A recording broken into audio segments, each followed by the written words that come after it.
エズラグラススタジオでは3年目なんですけど、ガラス歴自体は学生の時含めるともう10年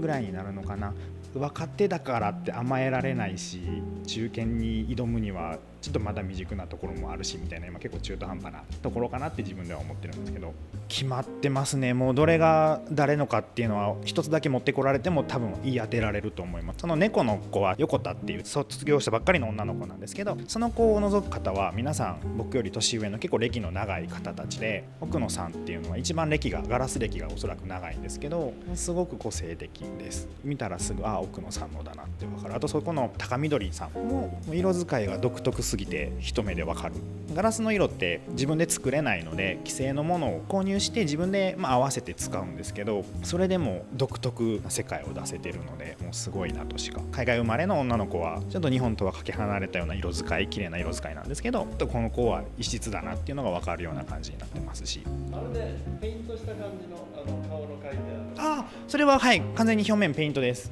でその顔とあと山野のベースの鳥花もペイントです。なんかガラス質のものを焼き付けてるとかではなくて、本当にガラスをキャンバスにして絵を描いている作品です。そんなに頻繁にゴシゴシ洗うものでなければ定着しているので、触ってもらっても大丈夫ですし、そのまま持って運びます。この箱は吹きガラスの技法とキルンワークっていう鋳造の技法とコールドワーク、削る加工の技法を全てミックスしたものなんです。でまずキルンワークっていう窯の中にガラスを入れて溶かしてあげる技法で幾何学な模様を作って、そこに吹きガラスの工房で柔らかいガラスを使って上の厚みを奥行きを出したりとか、下のカップは吹きガラスでもちろん作ってますし、どうしても吹きガラスだけで作ったものは角が出ないんですよね。こういうきっちりした角っていうのが出なくて、パシッとした面とか反射した蛍光灯がまっすぐ出るような面とかはそういうコールドワーク加工をしてあげないとなかなか出ないので、ちょっと雰囲気は変わるかなと思います。普段エズラグラススタジオの業務内容としては1日体験とガラス教室と今も並んでますけど工房製品の制作っていうのがあって、それとは別に個人の作業時間っていうのが与えられて、でその中で自分の名義で出せる作品を作ってこういう風に発表させてもらうようになってます。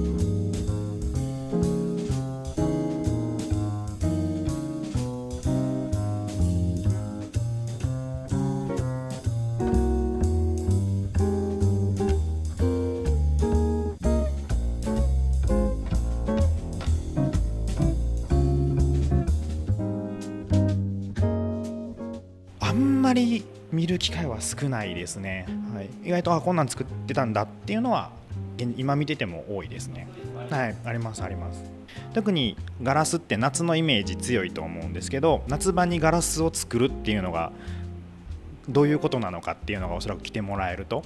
結構暑い中で皆さん汗だくになって、その夏の涼しいイメージとは真逆な状態で作っていたりするので、そういうのも見に来ていただけると面白いかなと思います。